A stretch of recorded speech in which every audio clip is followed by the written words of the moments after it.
Good morning, good morning, good morning. Nandito tayo sa Lolo Mini Backyard Farm sa UK Derby. Ito, nasumpungan ko itong maliit na portion, no? Kinultivate na natin yan kanina.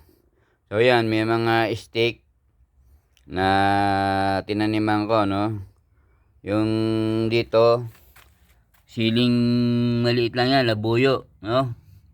Yan. Tapos dito yung chili na chili long na binili sa supermarket. Ito kasama din dito yung radish. Tapos to yung chili long. Ayan. So tingnan natin kung anong mangyayari sa ating tinanim. Matagal naman ng germination to, siguro 20 days, no? So, bigyan natin ng update to every week, no?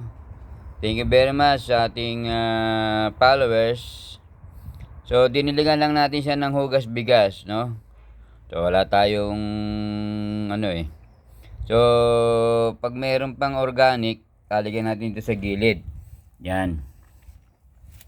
At ibabaw natin yung organic, no?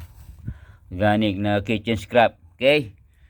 Thank you very much sa mga followers ng Lolo Mini Backyard Farm, sa mga Camacho family, Gonzales family, Mendoza family, Sedutan family, Dimata family.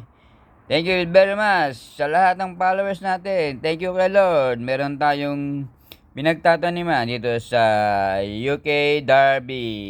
Thank you. Bye-bye.